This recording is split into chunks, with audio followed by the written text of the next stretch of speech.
Hi, I'm Donal McIntyre from At Home with the Noonans, and you're watching Sky Guide. Each Christmas, Dominic dresses up as Santa Claus and distributes presents to his local community.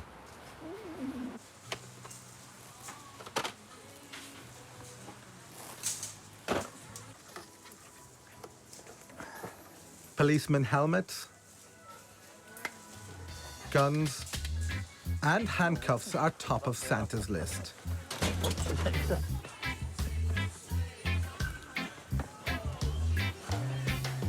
Well, I never asked the Noonans to be filmed. I never asked for permission. I don't think I've ever asked for permission. It happened, and we just kept on filming. And where it first started was I was in Belmarsh Crown Court in 2002 when Dominic Newman was facing a very major drugs charge. He was caught red-handed with £500,000 worth of heroin, and every betting pound was on a almost certain conviction. If he had been convicted, he would have been looking at 25 years in jail, effectively for a 40-year-old, the end of his life. In that little zone, he became quite, vulnerable and wanted to tell a little part of his life story. But his opening pitch to me was, my brother was given a contract to take you out. And I said, well, he's not very good then. His brother was a hitman, Desmond Newman. And I said, well, he's not very good then, because obviously I'm still here. And we got chatting, and he got, we felt vulnerable. He talked, we started filming, and we kind of never stopped. If Dominic is capable of manipulating, a jury, then he's well capable of trying to manipulate, a film crew and an audience. But over the years, the truth will tell. And the truth on his criminal side will always be the criminal record. There's just no denying that. And Dominic talks quite freely about the crimes he's been convicted of and pleads guilty to. Obviously, he denies a whole range of other crimes, which we think he may have done or may not have done. But in terms of Dominic and religion, I think he genuinely believes that he can go to church and go to confession on a Sunday and walk out of the church cleansed of all his sins, and then, commit a few more and walk in and be cleansed again. I don't think that is not for show.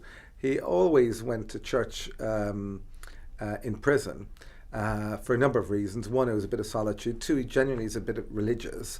But thirdly, it was always the best place to pass messages in between prisoners and maybe to get messages out that they didn't want to go through official channels. There's very little criminal behaviour in the film. There might be the smoking of the odd spliff or the odd, car parking infringement. Beyond that, there is no criminality, but you get an absolute sense that you are buried and embedded in a criminal world. For all the problems and disruption in their lives, the Noonans are a happy family. Got 6 kids, 5 grandkids. We're a close family. We have our ups and downs. Our family does. But anything happens to each other, we're always there and concerned about each other and worry about each other. We have our fights and arguments, don't we? All of us do. What did you say? What? What? Mummy, what? If anything happens to any of us, we're all there for each other. They're very close like that, yeah. As per a conversation I had yesterday, I'm always invited up there for a fine Sunday roast, and I have to say, Mandy, Bugsy's mom, there's a great Sunday dinner, and so I'm always invited up there. So anytime I get the opportunity to kind of call by Mandy for a good hot dinner and a natter, I'll always do that.